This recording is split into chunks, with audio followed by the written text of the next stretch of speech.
Welcome.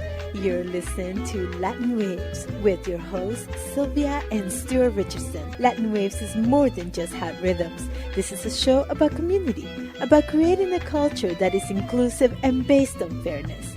Because everyone deserves dignity, respect, and has something to contribute. A new world is possible, and it all starts with us. You know that at the end of today, there's going to be 200 less species on the planet, and they will never come back again, And that's the result of the passage of a tiny fraction of human beings that are the ones that are living with no limits. That's the voice of Ottawa professor and Indigenous elder Marcelo Saavedra. On this week's show, we speak to Marcelo about ancestral wisdom and charting a new way forward. Stay tuned. Listen to Latin Waves. I'm your host, Sylvia Richardson. I'm very privileged this morning to be joined by Dr. Marcelo Saavedra. He's an Aymara elder from Bolivia and a professor of Indigenous Studies in Ottawa. Thank you for joining us, Marcelo. I'm so glad to hear your voice, Sylvia, again. It's been a couple of months now. I'm very glad to also be listened by your audience. I hope they are in good spirits today, as I am. Thank you.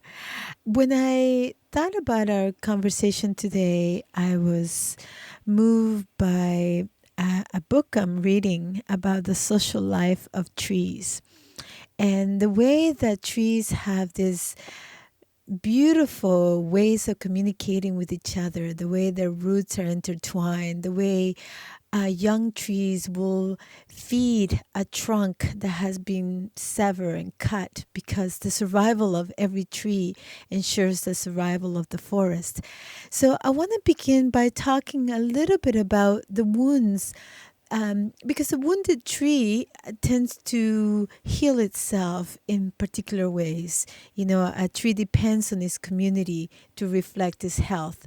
And likewise, I think many indigenous communities, many of original peoples in Abya Yala, which is known as Latin America, have through time immemorial have, tenets that sustain a way of coexisting, a way of life.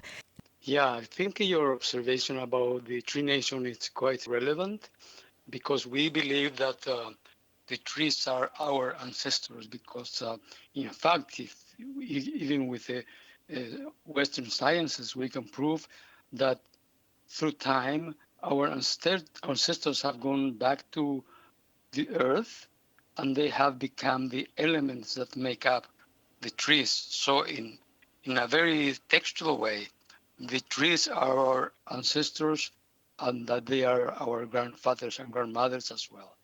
And the tree nation, as we call them, it's very wise. It's been on the land for thousands and hundreds and thousands of years. Actually, they have been one of the first life forms that has come up to land from the oceans. So they are quite old. In that sense, they are very, very wise.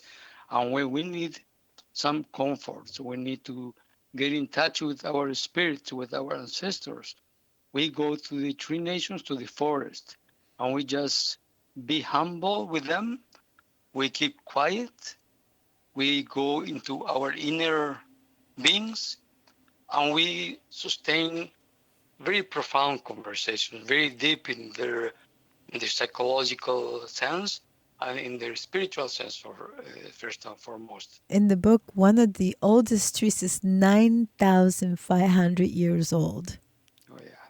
It's remarkable. It is quite remarkable because they are like that. We can consider them like each tree, it's a whole universe, because it holds all the ecological layers that living beings need to be alive on this planet. So a single tree actually allows many other species to coexist with it.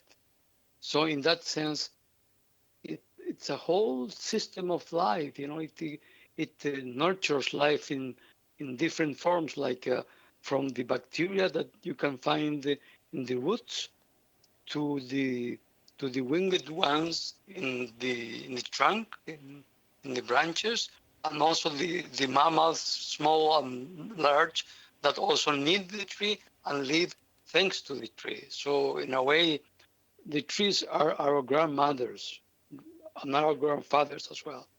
They allow life to thrive on this planet. As I was reading the book, I was moved to tears to think about all the clear cutting that takes place in Canada and in many places in the world. But we live in Canada, so I was thinking about the way that the land also records that wound. You know, the way that mass clear cuts have now led to erosion and terrible disasters that have followed. This summer, for instance, the fires that have terrified, thousands of people in different areas of Canada, and the fires that continue to terrorize people in some parts of California, are one of the evidence that we are not living in a coexisting way. So can we talk a little bit about the teachings of the grandfathers, because there are instructions there that helps us orient our, a way of being, a way of seeing, a way of connecting with one another that ensures not only our subsistence but also the thriving of all life.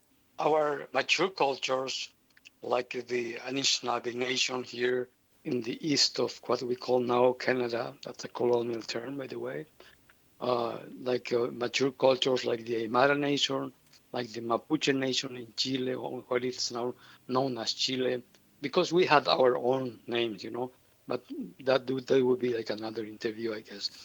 But they have known that our Mother Earth, our Pachamama, has always imposed us to live well and in coexistence with the others, with the human nations and with the non-human nations.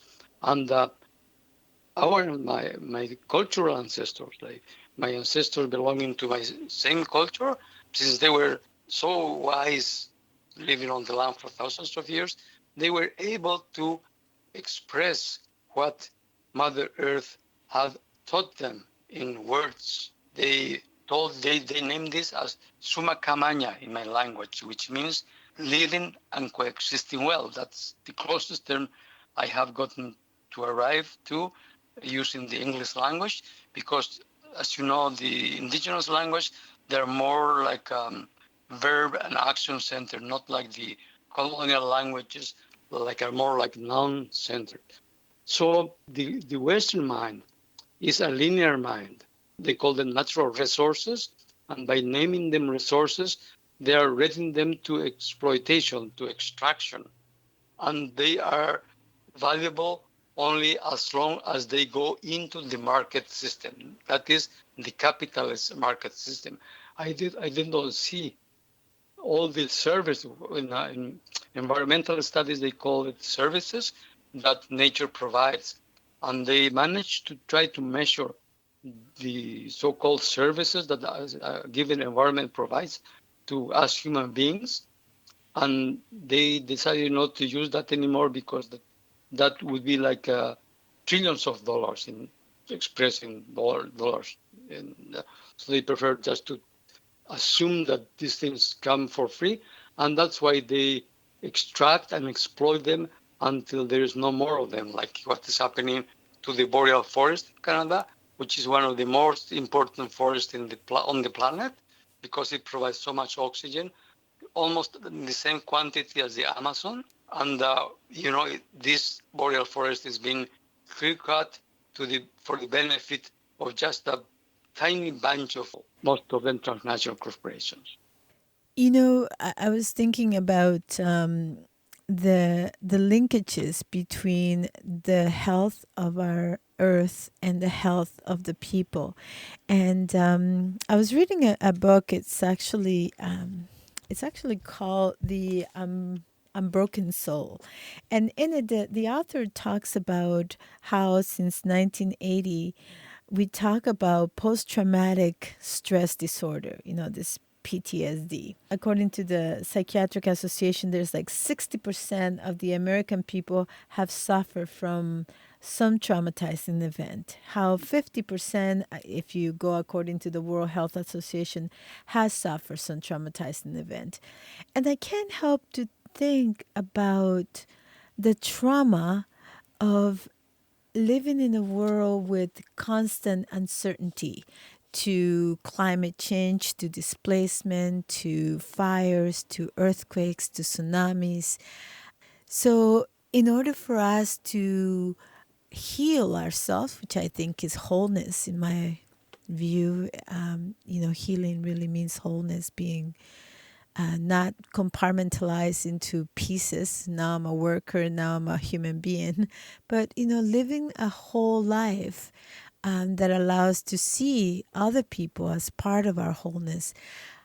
How do we reconnect that? Because I believe that among Indigenous people, we have a very different definition of illness. The illness is a reflection, not just of physical symptoms, but of something else. Yeah, that you're completely right. And as in the indigenous communities, like everywhere on this land, on the back of the turtle, or in the Anahuac, or in the Tawantinsuyo, which is the Inca Confederacy, we believe that when a person gets ill, it is because the surroundings in which this person lives is also in disequilibrium. And we know that we have been living in a geological era that already has a name. They call it the Anthropocene, the geological era of the human, but that's not very completely true, because this is not the age of all the humans. It's just the geological era that a very minute fraction of the human population has caused, those living in so-called developed countries. So I don't call it the Anthropocene. I rather call it the Stultucene. Stultus means in Latin stupid. So it's the age of this stupidity, because we know that we are killing the only planet we got, and we keep on, doing things as usual, business as usual. And in the process, we are creating the environment for an extinction to occur. But this extinction is going to reach us humans, and we are going to disappear from this planet. It is not the Earth that is going to succumb, because our planet has sustained already 5 massive extinctions, the most important being the Cambrian extinction, in which about 96 to 97% of life disappear from Earth, but it took our Mother Earth just a couple of millions of years, that for her is nothing, to repopulate the planet again with life. So when a person is with an illness, that is reflected in his or her community, and that the community has to find the solutions to bring that person to equilibrium again. And that equilibrium is not only within the person, but also without the person. That is, the person with all its relations, with all his or her relations, that is, with the natural world. The intervention of the medicine people, the intervention of the grandmothers and grandfathers, is basically to heal the spirit of this person, so that healing that takes place in the spirit realm eventually becomes also the healing of the physical body that the person has, that the spirit has. So that's very true when you see that nowadays we can see the waters of our planet becoming scarcer, becoming more and more polluted. The same thing with the earth, and the same thing with all 4 sacred elements that we believe in. One of them is fire, and as you mentioned, we see that we are bringing our Mother Earth to a place of dis-ease, when we see that the fire has gotten out of control and it's burning like everywhere, and it's burning like in the boreal forest, in the Amazon. There are big patches of land that are completely burnt out, and that's just like a sign that our Mother Earth is being brought to sickness. So we have the capacity to smarten up and to provide a healing trajectory for our kind that is going to reflect herself in our mother being back to a proper equilibrated state. And I can see this change in my students because I have been teaching at the university level for about 10 years, more or less now. And I see the change in openness of my students. The kids I teach now, they are in their 20s, more or less, and they feel the urgency that they become better human beings. And they are more open to talk about these things. They are more open to talk about what is destroying the survival of our species. They understand that we cannot talk anymore about the killing of our planet because that's not the case. Our planet is going to survive whatever we throw at her. But it is us, it is our species that is in grave risk of coming to a mass extinction. So it's all about us. We are the disease. But within the disease, we can also find the elements that are going to provide for our own rescue. We have to change our mindset. We have to start to think in the way our original instructions taught us to think. And we have to think back in spirals, in circles, because nowadays we think rationally and linearly, and that's destroying ourselves, it's destroying our species, along other species as well. You know that at the end of today, there's going to be 200 less species on the planet, and they will never come back again. And that's the result of the passage of a tiny fraction of human beings that are the ones that are living with no limits, and basically they live in the developed world. You are listening to Latin Waves. This is an interview with Marcelo Saavedra, University of Ottawa professor and Indigenous elder, talking about Indigenous ways of knowing and wisdom. For more information and previous shows, please feel free to go to www.latinwavesmedia.com. And now back to the interview. In one of your teachings in the past, you've brought up the tenets of the Inca Confederacy, the instructions, to not be lazy, to not lie, and to not steal. And it seems to me that when you look at the capitalist system, every single one of those tenets is being violated. And so how do we then guide ourselves back to equilibrium? How do we recover this essential tenets of living well and coexisting well with Mother Nature, with each other?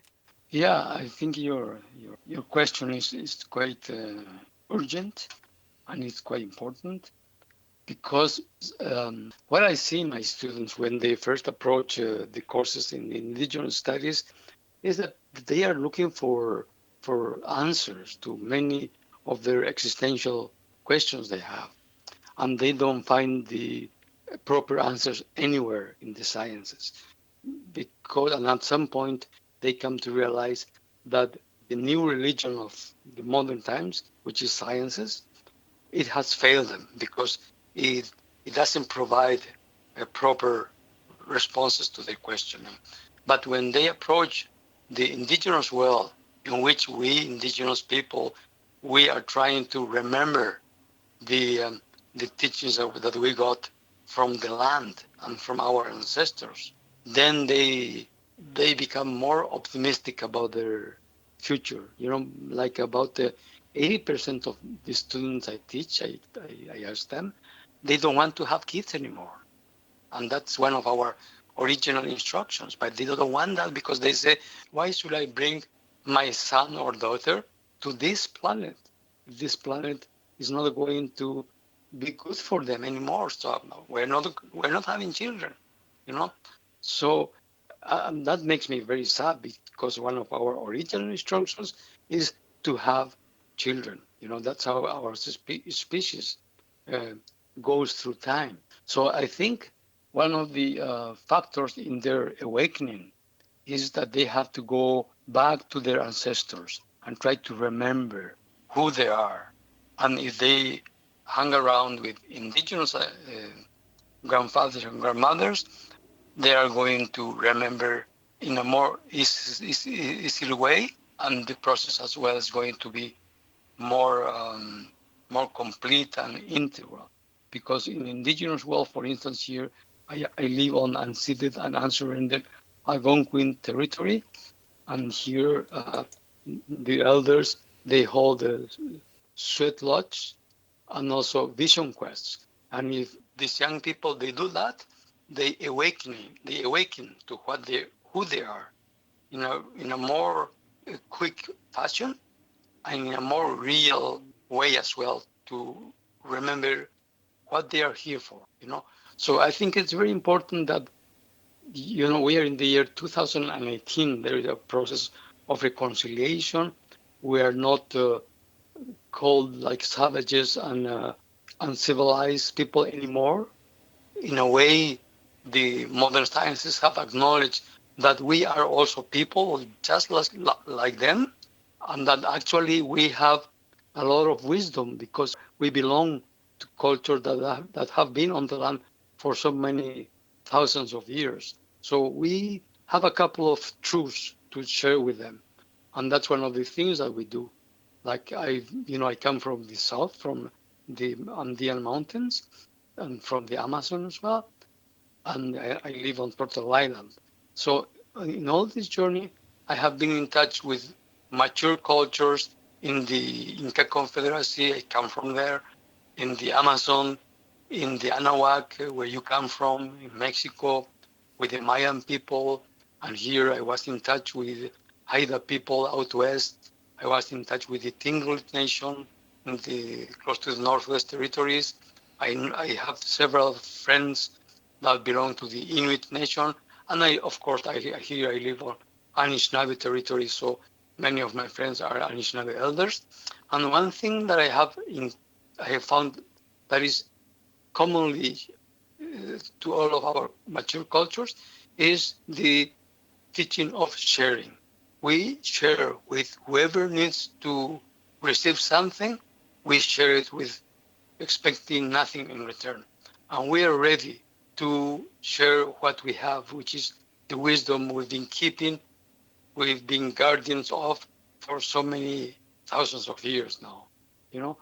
And as I told you, the modern sciences, especially the cutting-edge sciences like biology, physics, especially quantum physics, this new science which is called biomimicry, and many others, cutting-edge sciences, modern sciences, are acknowledging that indigenous peoples, they do hold wise teachings that are to be shared with the human species, because we're just the same family. We are sisters and brothers, and we want to share this with them because the survival of our kind is at stake. Thank you so much for being with us. Thank you, Sylvia. Very nice to hear you. I'd like to finish the show with a song by Dana Lyons called The Salmon Come Home. See you next week. The salmon come home again and again since the beginning of time, the beginning of when we've been living here. We've been living here forever. The salmon come home again and again since the beginning of time, the beginning of when we've been living here. We've been living on this land forever. Then the Russians came for the furrin ground. They built log forts and we burned them down. Then the great flu came, taking old and young. We gathered who was left and we begin again. The salmon come home again and again since the beginning of time, the beginning of when we've been living here. We've been living here forever.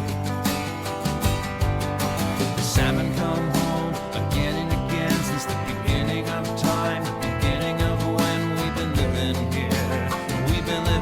this land forever. Then the oil rigs came, promising us jobs, leaving oil sheens as we carry on. Then the loggers came, taking the great trees, leaving mountains bare, leaving muddy streets. Salmon come home again and again since the beginning of time, the beginning of when we've been living here. We've been living here forever. Salmon come home again and again since the beginning of time, the beginning of when we've been living here. We've been living on this land forever. Now they come for the coal underneath our river to destroy our home, take our children's future. We are one small town, we are one proud people, we are one with salmon, we are one with eagles, we are one small town, we are one proud people, we are still surviving, we are still surviving.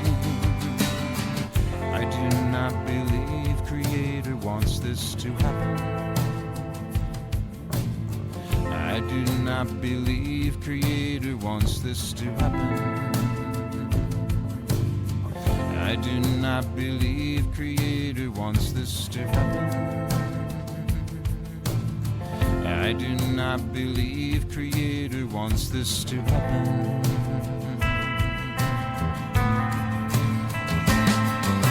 Salmon come home again and again since the beginning of time, the beginning of when we've been living here.